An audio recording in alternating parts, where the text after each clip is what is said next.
نصوم نهارنا حبا وشوقا ونرجو العفو من رب الأماني. دوستو، ایک لفظ ہے ظلم، ستم، جبر. یہ انسانوں کے لیے بڑا تکلیف کا باعث ہوتا ہے. جس کے ساتھ زیادتی ہوتی ہے اس کا دل پوری طرح ٹوٹ جاتا ہے، اس کی روح کے اندر زخم ہو جاتے ہیں، اس کا باطن پوری طور پر توڑ پھوڑ کا شکار ہو جاتا ہے. کسی بھی صورت ظلم اور زیادتی کسی بھی مذہب میں اور کسی بھی اخلاقی معاشرے میں روا نہیں ہے. اور پھر دین اسلام جو دین رحمت ہے، جو دین کرم ہے، جو دین درگزر ہے، وہ تو اپنے ماننے والوں کو اس بات کی خاص تلقین کرتا ہے کہ وہ اپنی زندگی میں ہر قسم کی زیادتی سے، ہر قسم کے ظلم سے اپنے آپ کو اور اپنے ہاتھوں کو بچا کے رکھے. یہ جو ظلم اور زیادتی کسی بھی صورت میں ہوتی ہے، یہ تکلیف کا باعث ہوتی ہے. اسلام چونکہ دین رحمت ہے تو وہ اپنے ماننے والوں کو اس بات سے سختی سے منع کرتا ہے کہ کسی بھی قسم کی کسی کے ساتھ کوئی زیادتی نہ کی جائے، کوئی ظلم نہ کیا جائے. وہ ظلم ہتھیار سے لے کر رویے تک کوئی بھی ہو، آپ کے لہجے کی زیادتی ہو، آپ کے لفظوں کی زیادتی ہو، کوئی بھی ہو، کسی کو تکلیف نہ پہنچائی جائے، اذیت میں مبتلا نہ کیا جائے.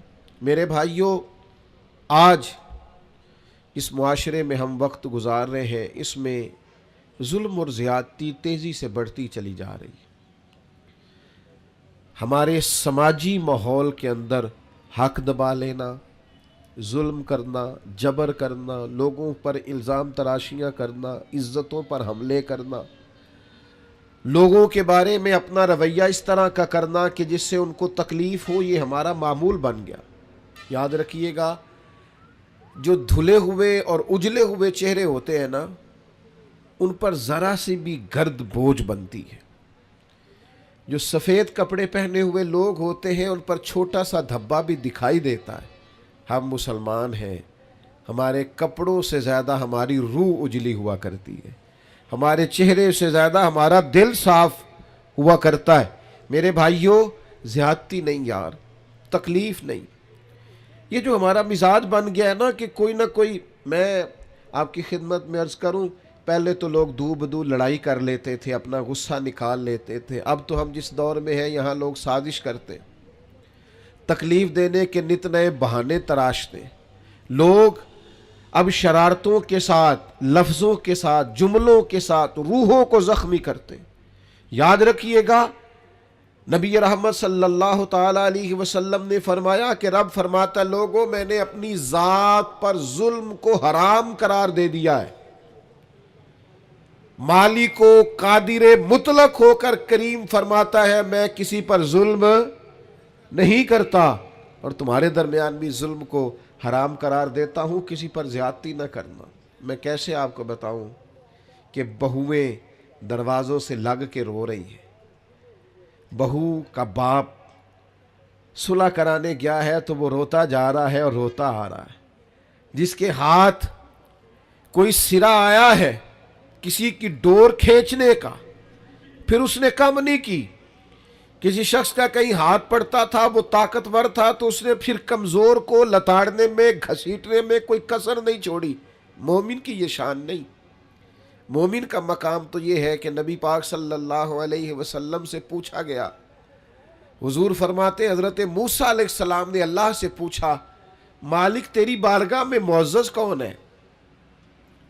بڑے لوگ بڑی جگہوں پہ معزز ہے، کوئی خاندان میں معزز ہے، کوئی قبیلے میں معزز ہے، کوئی علاقے میں معزز ہے، کوئی اپنے شعبے میں بڑا معزز ہے. اے اللہ تیرے حضور معزز کون ہے؟ تو حضور فرماتے رب کریم نے حضرت موسیٰ علیہ السلام سے فرمایا، میرے کلیم، جس کے پاس بدلہ لینے کی طاقت ہو اور پھر بھی اپنے بھائی کو معاف کر دے، رب کی نظر میں اس کی بڑی عزت ہے. وہ بڑا قابل تکریم ہے، وہ بڑا قابل اعزاز ہے. وہ طاقتور تھا، صاحب حیثیت تھا، اینٹ کا جواب پتھر سے دینے کی طاقت رکھتا تھا، وہ تہ و بالا کر سکتا تھا. لیکن کیا کیا اس نے کہ وہ جب قادر آیا، غالب آیا، اس نے معاف کر دیا اللہ کی رضا کے. تو ظلم نہیں، جبر نہیں، زیادتی نہیں، تکلیف نہیں. اور اگر کوئی ظلم کر رہا ہے تو وہ یہ مت بھولے کہ اگر کسی کو پتہ نہیں ہے کہ میں زیادتی کر رہا ہوں، وہ گھر میں زیادتی کر رہا ہے یا دکاندار ہو کے گاہکوں سے زیادتی کر رہا ہے یا آفیسر ہو کر اپنے ماتحتوں سے زیادتی کر رہا ہے یا سربراہ ہو کر کسی ادارے کا اس ادارے کے معاملات سے زیادتی کر رہا ہے، استاد ہے تو شاگردوں کے حق میں کسی قسم کی ناانصافی کا مظاہرہ کر رہا ہے، وہ کوئی بھی اگر وہ سمجھتا ہے کہ میں زیادتی کر رہا ہوں، ظلم کر رہا ہوں، اور یہ کہ کسی کو پتہ نہیں چل رہا، میری سازش بڑی کامیاب جا رہی ہے اور میں نے آنکھوں میں دھول جھونک رکھا ہے، تو اللہ کا قرآن بولا، فرمایا وَلَا تَحْسَبَنَّ اللَّهَ غَافِلًا عَمَّا يَعْمَلُ الظَّالِمُونَ، فرمایا اے سننے والے، ہرگز اللہ کو ان کاموں سے بے خبر نہ سمجھنا جو کام ظالم کر رہے ہیں، یہ گمان نہ کرنا کہ رب بے خبر ہے، یہ وَلَا تَحْسَبَنَّ اللَّهَ غَافِلًا، اللہ کو غافل نہ جاننا، معاذ، یہ گمان نہ کرنا کہ اللہ بے خبر ہے ان کاموں سے جو کام ظالم کر رہے ہیں، تو یا اللہ اگر تو باخبر ہے اور اگر آشنا ہے اور حقیقتاً ہے اور یقیناً ہے اور ایمان ہے کہ ہے، تو پھر ظلم ہوتا جا رہا ہے، پھر جبر ہوتا جا رہا ہے۔ تو اللہ کریم نے فرمایا انما یؤخرہم لیوم تشخص فیہ الابصار،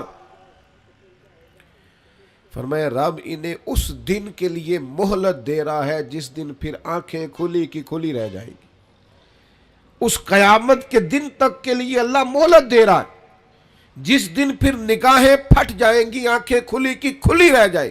دوستو یاد رکھنا، ظلم کی 3 قسمیں، شرک بھی ظلم ہے، قرآن مجید نے کہا ان الشرک لظلم عظیم، بے شک شرک بہت بڑا ظلم ہے، یہ اللہ کے ساتھ زیادتی ہے کہ مالک اللہ ہو، خالق اللہ ہو، رازق اللہ ہو، قادر اللہ ہو اور انسان اس کے ساتھ شریک ٹھہرائے۔ ایک تو یہ شرک ہے، ایک شرک اپنی ذات پر بھی شرک ہوتا ہے، جو لوگ گناہ کرتے ہیں نا، جو لوگ اللہ کی نافرمانی کر کے اپنے لیے دوزخ اکٹھی کرتے ہیں، وہ اپنی جان پر ظلم کرتے ہیں، گناہ کر کے، زیادتی کر کے، اللہ کی نافرمانی کر کے۔ قرآن مجید نے کہا وَمَن يَتَعَدَّ حُدُودَ اللَّهِ فَأُولَٰئِكَ هُمُ الظَّالِمُونَ،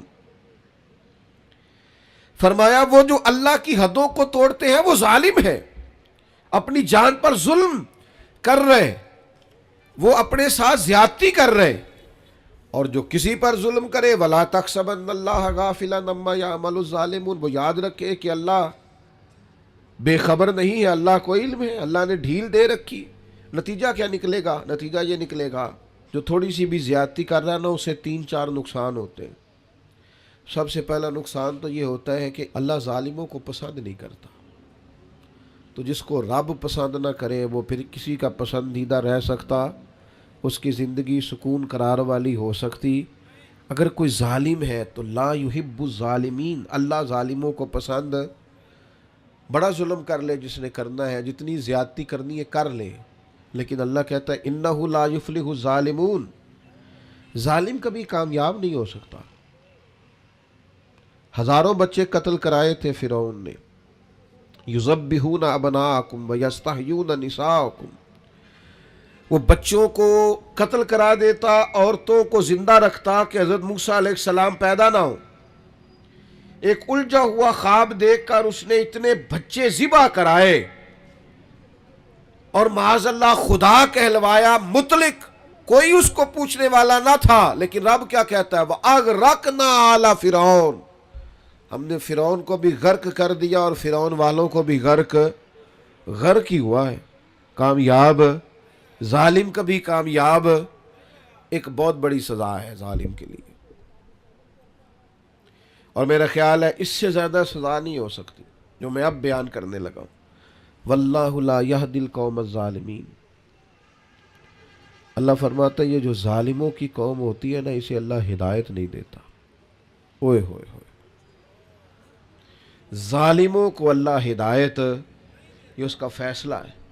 تم زیادتی کر رہے ہو، ظلم کر رہے ہو، اندھے ہو جاؤ گے، تمہارا شعور چھین لیا جائے گا، تمہیں یہ پتہ ہی نہیں چلے گا کہ ہم کتنا بڑا جبر کر رہے ہیں، تمہاری وہ صلاحیتیں سلب کر لی جائیں گی، سوچنے کی، سمجھنے کی۔ بہت ساری ڈگریوں کے باوجود بھی، بہت سارے علم کے باوجود بھی، بہت ساری تعلیم کے باوجود بھی گمراہ کے گمراہ رہ جاؤ۔ کیوں؟ کہ واللہ لا یہدی القوم الظالمین، اللہ ظالموں کی قوم کو ہدایت، اور انسان کے پاس ڈگری ہو اور شعور نہ ہو، طاقت ہو شعور نہ ہو، مال ہو شعور نہ ہو، اس کے پاس سارا کچھ ہو اور وہ گمراہی میں بھٹکتا پھرے، یہ کچھ چھوٹا نقصان ہے؟ میرے بھائیوں یاد رکھیے گا، رب فرماتا ہے اللہ ایک تو ظالموں سے اللہ ظالم کو پسند نہیں کرتا، ظالم کبھی کامیاب نہیں ہوتا، اور فرمایا ظالموں کو اللہ ہدایت، یہ بہت بڑی سزا ہے کہ انسان ظالم ہو، جابر ہو اور اسے ہدایت نصیب نہ ہو، یہ بہت بڑی سزا ہے۔ اب ہوتا کیا ہے؟ ظلم کرتا کیا ہے؟ اللہ کے حبیب علیہ السلام نے فرمایا ظلم نہ قیامت والے دن بہت سارے اندھیروں کا باعث بنے گا۔ تم نے بڑی پاکیزہ زندگی گزاری ہوگی لوگوں کے سامنے، بڑی آسودہ تم نے وقت گزارا ہوگا، اچھے لباس پہنے ہوں گے، بڑی گاڑیوں میں گھومے ہوں گے، اور ممکن ہے کہ تم نے بڑے کشادہ گھروں میں وقت گزارا ہو، لیکن اگر کہیں تم سے ظلم ہوا ہے، زیادتی ہوئی ہے، تو قیامت والے دن یہ تمہارے لیے تاریکی ہے۔ ساری صلاحیتوں کے باوجود صبح قیامت یہ تمہارے لیے اذیت کا باعث۔ اپنے آپ کو روکیں، اپنے آپ کو سمجھائیں۔ ہم نا جاتے جاتے بھی کئی دفعہ ایسی بات کہہ جاتے ہیں جو بات درست، میں آپ سے عرض کروں، سڑک پر چلتے ہوئے میں نے خود دیکھا ہے، چونکہ مجھے بہت سفر کرنا پڑتا ہے، میں نے خود دیکھا ہے کئی دفعہ گاڑی چلانے والے ڈرائیور کی غلطی نہیں ہوتی، ماحول ایسا بن جاتا ہے، لیکن لوگوں کا جو رویہ ہوتا ہے، جو گفتگو کا انداز ہوتا ہے، تو عرض یہ کرنا چاہتا ہوں کہ ایسا نہ سمجھیں کہ صرف امیر ہی زیادتی کر رہا ہے، کہیں کہیں وہ شخص بھی جس نے ذمہ داری لی ہے، لوگوں کی چھتیں نہیں گر جاتی، لینٹر نہیں گر جاتے، کس کی زیادتی؟ کام کرنے والے کی۔ تو اپنے اپنے شعبے میں، اپنی اپنی جگہ، اپنے اپنے ماحول میں لوگ غیر ذمہ دار ہوتے ہیں، زیادتی کرتے ہیں، اس کا نقصان ہوتا ہے۔ تو میرے عزیز یاد رکھیے گا، زیادتی نہیں۔ اللہ کے پیارے رسول صلی اللہ تعالی علیہ وسلم نے فرمایا آپس میں ایک دوسرے پر ظلم نہ کرو، ورنہ تم دعائیں کرو گے تو اللہ تمہاری دعائیں قبول نہیں کرے گا۔ تم بارشیں مانگو گے، اللہ تمہیں بارشیں نہیں دے گا۔ تم اللہ سے مدد مانگو گے لیکن تمہاری مدد نہیں کی جائے گی۔ یاد رکھیے گا، اپنی زندگی میں کوشش کریں، ہم امیر ہیں یا غریب ہیں، ہم باپ ہیں، استاد ہیں، عالم ہیں، آفیسر ہیں، سیاستدان ہیں، کچھ بھی ہیں، ہم سے کوئی زیادتی نہ ہو، کسی کو ہماری وجہ سے تکلیف نہ پہنچے۔ میں دوستوں سے کہا کرتا ہوں چلو اس طرح کرو، کسی کا بھلا نہیں کر سکتے نقصان ہی نہ کرو، فائدہ نہیں کر سکتے تو کسی کے ساتھ ظلم ہی نہ کرو، کسی کو دعا نہیں دے سکتے تو بد دعا ہی نہ دو۔ چلو ایسا کرو کہ اپنے وجود کو رکاوٹ ہی نہ بناؤ، کسی کے لیے آسانی پیدا کرنے کی صحیح کریں، مل جل کے کسی کا بھلا کرنے کی کوشش کریں، لوگوں کے لیے خیر جمع کرنے کا ارادہ کریں، کوشش کریں کس حد تک کسی کا بھلا ہو سکتا ہے۔ لیکن مظلوم جو ہے، جس پر زیادتی کی جا رہی، یاد رکھیے گا، سمجھ لیجئے گا کہ جس طرح لوگ کہتے ہیں نا فلانے آدمی کو کہ یہاں آگ ہے اس سے بچ، یہاں تیر برس رہے ہیں بچ جا، یہاں گولیاں چل رہی ہیں بچ جا، مظلوم کی بد دعا سے بھی اسی طرح بچنا چاہیے۔ جب لوگ کسی کو اتنا مجبور کر دیتے ہیں نا کہ بے بس ہو جائے اور وہ اور کسی سے کچھ نہ کہہ سکے، جب وہ اس بات پر مجبور ہو جائے کہ اب کسی کو کچھ نہیں کہہ سکا اور پھر وہ رو کے رب کے حضور عرض کرے، اس وقت سے بچے، مظلوم کی بد دعا سے بچے۔ حضرت معاذ ابن جبل رضی اللہ تعالیٰ عنہ کو نبی پاک صلی اللہ تعالیٰ علیہ وسلم نے یمن کا گورنر بنایا تھا، اور جب رسول اللہ صلی اللہ تعالیٰ علیہ وسلم انہیں یمن بھیج رہے تھے نا، تو حضور نے ایک نصیحت فرمایا یاد رکھنا تم گورنر بن کے جا رہے ہو، مظلوم کی بد دعا سے بچنا، اس لیے کہ مظلوم کی بد دعا اور اللہ کے درمیان کوئی رکاوٹ نہیں ہوتی، فوراً قبول ہو جاتی۔ آج آپ یقین کریں کتنی ساری جگہ ہیں، کتنی ساری زمینیں ہیں جن پر ناجائز قبضے ہیں، اور بڑی آسانی کے ساتھ لوگ زیادتی کرتے، جبر کرتے، چھوٹی چھوٹی باتیں ہیں، بس وہ پڑوسی کو جگہ نہیں بیچنے دینی، وہ اپنی بیچ رہا ہے، اس کو روک دیا ہے، اس پر جبر ہو رہا ہے، اس بیچارے کو مجبوری ہے، اس کو کہیں جانا ہے، اور پھر میں نے ایسا بھی دیکھا ہے کہ کوئی شخص مجبور ہے، وہ جگہ بیچنا چاہتا ہے، دوسرے نے اس پر کوئی سٹے لیا ہوا ہے، اب اس کی قیمت گر گئی، اب وہ بیچارہ اور آزمائش میں آ گیا۔ نبی رحمت نور مجسم شفیع معظم صلی اللہ علیہ وسلم نے فرمایا، جس نے کسی کی بالشت بر زمین پر قبضہ کیا ناجائز، ایک بالشت، ایک گٹ، اللہ قیامت والے دن 7 زمینوں کا طوق بنا کے اس کے گلے میں ڈال دے گا۔ ایک حدیث میں فرمایا 7 زمینوں میں دھنسا ڈالے گا۔ کیوں ناجائز قبضے کرتے؟ انسان کے لیے صرف 2 گز زمین کی ضرورت ہے، جس کا وہ اصل مالک ہوتا ہے قیامت تک، جس میں رہنا ہے۔ لیکن ہمارے ہاں چھوٹی چھوٹی چیزوں پر لوگ ایک دوسرے کا ساتھ زیادتی کرتے ہیں۔ او بھائیو، اگر بادشاہ چاہتے ہیں نا ان کے محل سلامت رہے تو وہ کوشش کرے کسی کی جھونپڑی کو تکلیف نہ دے۔ اگر وہ چاہتے ہیں نا ان کے بڑے بڑے مینار قائم رہیں تو وہ کبھی بھی کسی غریب کی کٹیا گرانے کا خیال اپنے دل سے نکال دے۔ اگرچہ تم بڑے بنگلوں میں بستے ہو، لیکن ہو سکتا ہے کسی غریب کی دعا کی برکت سے ہی اللہ نے تمہیں کشادہ گھر دے رکھا ہو سکتا ہے کسی مسکین نے جو تمہارے گھر سے لقمہ کھا کے تمہارے لیے ہاتھ اٹھائے ہو، اس کی برکت سے اللہ نے تمہیں یہ سعادت دے رکھی ہو۔ تو بھائی ظلم نہیں، زیادتی نہیں۔ نبی پاک صلی اللہ تعالی علیہ وسلم نے ارشاد فرمایا کہ رب فرماتا ہے 3 طرح کے لوگ ایسے ہیں قیامت کے دن میں، اللہ فرماتا ہے میں ان کے خلاف کھڑا ہوں گا، میں ان لوگوں کا مخالف ہوں گا، اور 3 طرح کے لوگ ایسے ہیں میں ان کا وکیل بنوں گا۔ یہ حدیث صحیح بخاری میں موجود ہے۔ اللہ فرماتا ہے جس نے میرے نام پر وعدہ کیا اور پھر وعدہ خلافی کی، میں اس کا فریق بنوں گا، اس سے پوچھوں گا۔ اور جس نے کسی آزاد کو بیچ کر قیمت کھا لی، غلام بنا ڈالا، قیامت میں اس کا فریق بنوں گا۔ اور سننا، نبی کریم علیہ السلام نے فرمایا، صحیح بخاری میں موجود ہے، رب فرماتا ہے جس نے کسی کو مزدوری پہ رکھا، پھر مزدور سے کام تو پورا لیا لیکن مزدوری نہ دی، اللہ فرماتا ہے میں قیامت میں اس کا فریق بنوں گا۔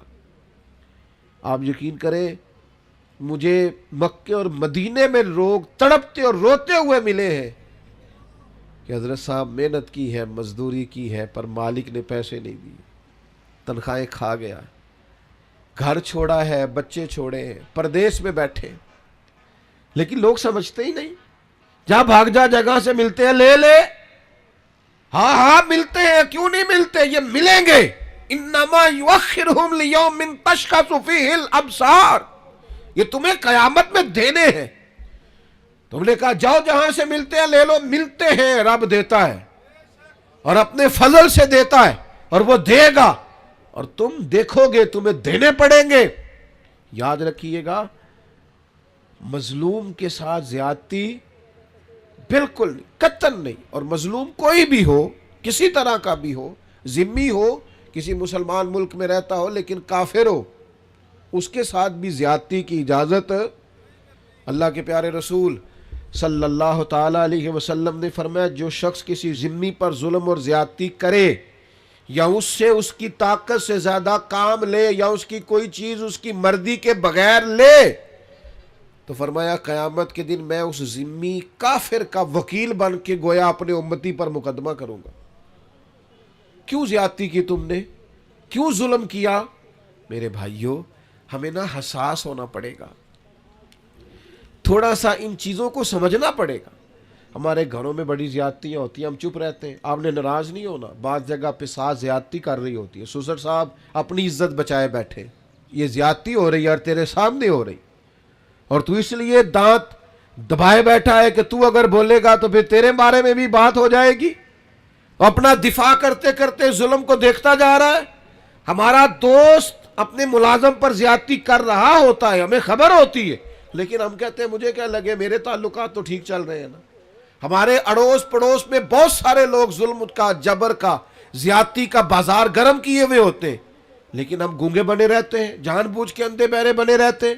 ہم ہاتھ روک سکتے. اللہ کے حبیب علیہ السلام نے فرمایا ظالم کی بھی مدد کرو اور مظلوم کی بھی مدد کرو. میرے عزیز یاد رکھیے گا, حضور علیہ السلام نے فرمایا اپنے بھائی کی مدد کرو, چاہے ظالم ہو چاہے مظلوم ہو.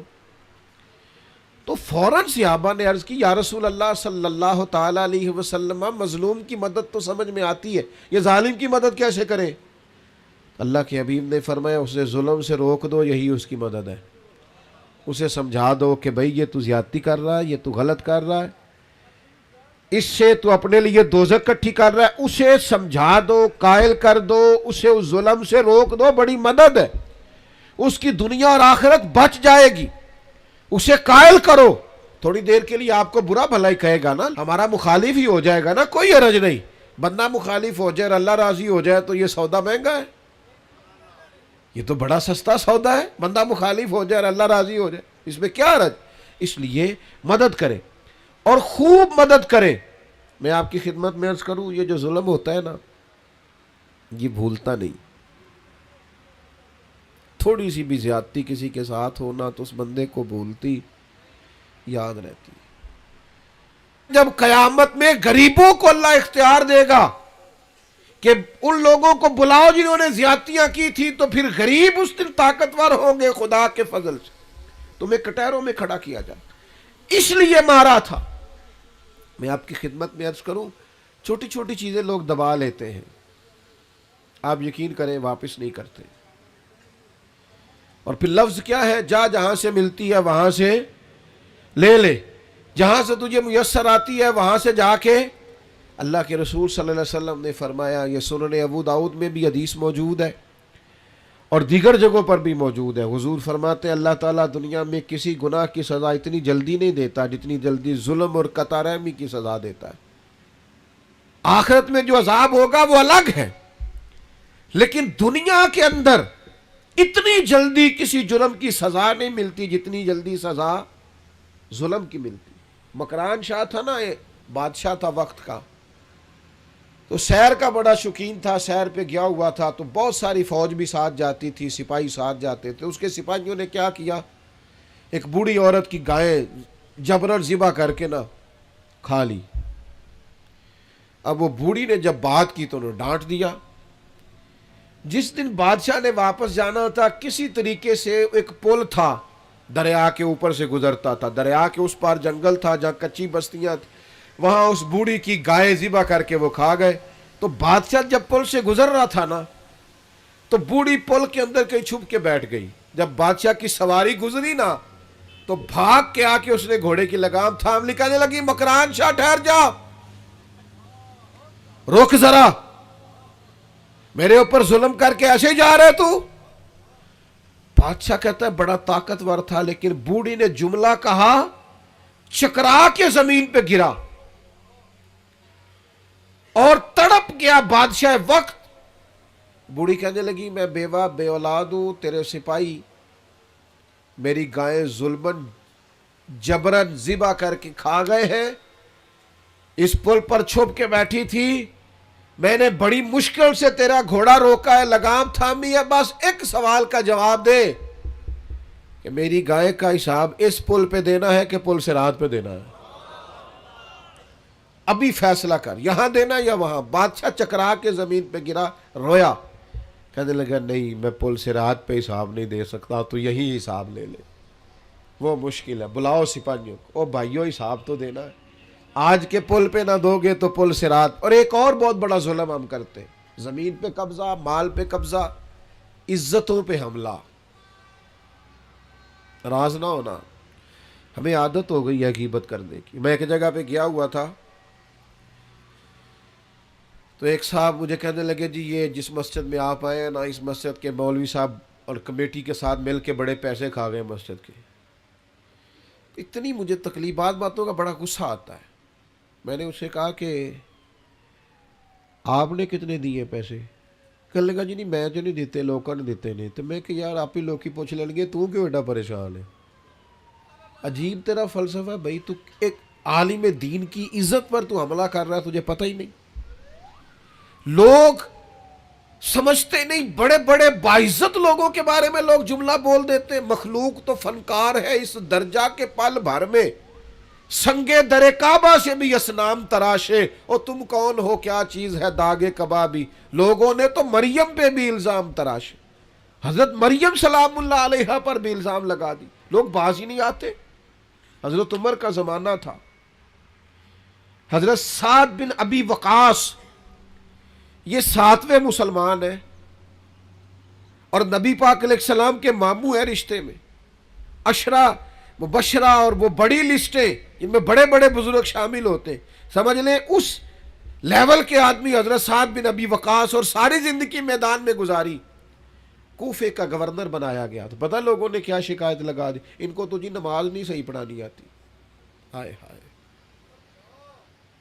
حضرت سعد بن ابی وقاص سے جناب عمر نے پوچھا، اور یہ بخاری مسلم میں حدیث ہے. آپ فرمانے لگے سعد لوگ یہ کہہ رہے ہیں. فرمایا مجھے اللہ کی قسم میں اس طرح نماز پڑھاتا ہوں جس طرح میں نے اپنے نبی سے سیکھی ہے. لوگ باز ہی نہیں آتے، دیکھتے نہیں بندہ کتنا بڑا ہے. تیری زبان جس کی بارے میں مرضی بات کر دیتی ہے. حضرت سعد بن ابی وقاص رضی اللہ تعالیٰ عنہ سے کے بارے میں جب شکایات آئیں کوفہ سے، تو حضرت عمر نے بندہ بھیجا، فرمایا تفتیش کرو. جس جس جگہ لوگ گئے، صحابہ گئے تفتیش کرنے، معلومات کرنے، حقیقت پوچھنے، ہر ایک نے جناب سعد کے لیے دعا کی. کہاں اتنا اچھا آدمی. لیکن ایک شخص تھا اسامہ بن قتادہ ابو سعدہ، وہ کھڑا ہو گیا. اس نے 3 باتیں کی. کہنے لگا جی دیکھیں کتنے بڑے آدمی کی عزت پر حملہ کر رہا ہے، کتنا بڑا ظلم کر رہا ہے. کہنے لگا جی ایک تو یہ لوگوں کو جنگ میں بھیج دیتے خود نہیں جاتے، ایک مال غنیمت صحیح تقسیم نہیں کرتے، ایک فیصلے ٹھیک نہیں کرتے.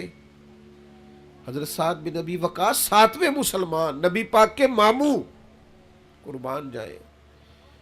حضرت سعد کو بڑی تکلیف ہوئی. جب عزت دار آدمی کے بارے میں لوگ بات کرتے ہیں دل ٹوٹ جاتا ہے. تڑپ گئے اور عرض کرنے لگے، یہ بخاری مسلم کی صحیح حدیث جید سند کے ساتھ حدیث عرض کر رہا ہوں. حضرت سعد بن ابی وقاص اللہ کے حضور عرض کرنے لگے، مالک اگر یہ بندہ جھوٹا ہے نا تو اس نے میرے بارے میں 3 باتیں کی ہیں، میں بھی 3 بددعائیں اسے دیتا ہوں. اللہ ایک اس کی عمر لمبی کر دے، ایک اس پر محتاجی غالب کر دے، ایک اسے فتنوں میں مبتلا کر دے. لوگ کہتے ہیں اس کی اتنی لمبی عمر ہو گئی تھی کہ یہ بھویں اس کی جھک گئی تھی اور گلیوں میں مانگتا پھرتا تھا.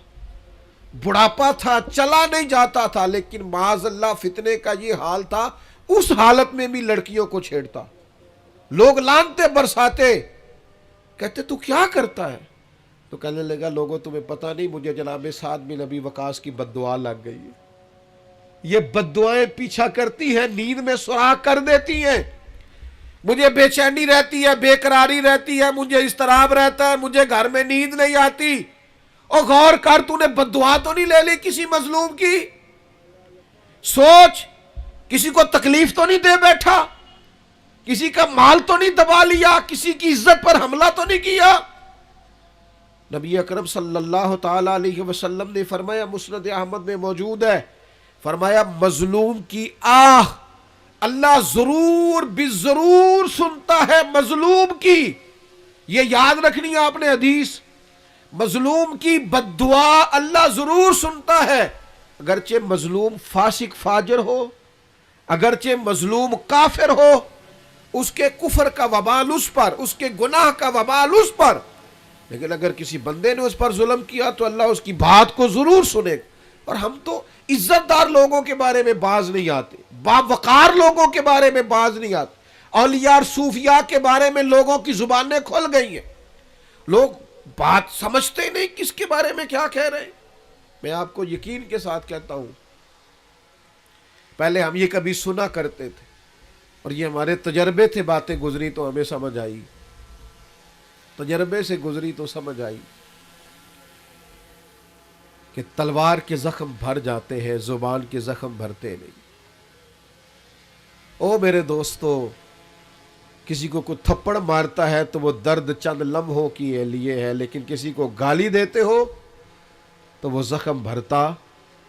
اور اگر اپنے کسی پیارے کے بارے میں بیٹھ کے کہیں غیبت کرتے ہو نا، میں نے ایک دفعہ اپنے ایک دوست کے بارے میں اس کی غیر موجودگی میں کہا تھا، میں نے کہا یار ساری دنیا بات کر لیتی تو نہ کرتا، تجھ سے شکوہ نہیں بے وفائی کا، پر تجھ سے امید بہت زیادہ تھی، تیرا تو پیار تھا، تیرا بنتا نہیں تھا، تجھے نہیں چاہیے تھا۔ اور پھر آپ ایک بات آپ کو بتاؤں، جن کے پاس بیٹھ کے ہم غیبتیں کرتے ہیں نا، یہ سگے نہیں ہوتے، یہ فوراً جا کے سناتے، اور آدھی بات آپ نے کی ہوتی ہے، باقی آدھی ان کے پاس ہوتی ہے، اور کچھ لوگوں کو چسکا لگا ہوتا ہے لوگوں کی عزتوں پہ ہاتھ ڈالنے کا، یہ کام کبھی نہ کریں، اور لوگ کر دیتے ہیں۔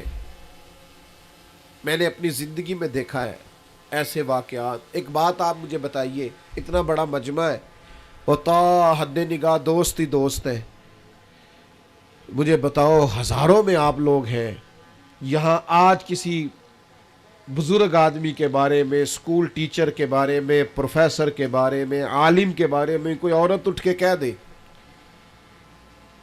کہ اس نے میرے ساتھ دست درازی کی ہے، تو لوگ تفصیل پوچھیں گے جا کے اس بندے سے کہ تو نے کیا کہ نہیں؟ کس کی مانی جاتی ہے؟ کوئی تفصیل ہی نہیں پوچھتا، کوئی کسی طرف جاتا ہی نہیں، کوئی وضاحت ہی نہیں لیتا، بات گھوم جاتی ہے۔ اور آپ میں 99 خوبیاں ہوں، اس کی تشہیر نہیں کرتے لوگ، لیکن ایک خامی ہو تو زیادتی کرتے، جگہ جگہ بات کو گھماتے، اور باتوں کا وجود نہیں ہوتا، وہ باتیں عام کر دیتے۔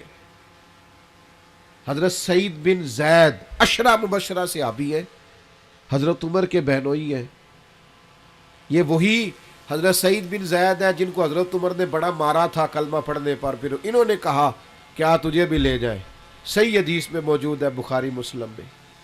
حضرت سعید بن زید پر ایک عورت نے الزام لگا دیا، آئے ہائے، عزت دار آدمی مر جاتا ہے جب کوئی اس طرح کا معاملہ کرتا ہے، اس کا وجود کاٹ دیا جائے تو اتنی تکلیف نہیں ہوتی، لیکن اگر کوئی اس طرح اٹھ کے کہہ دے، کس کو بندہ وضاحتیں دیتا پھرے، یہ مشکل ہو جاتا ہے۔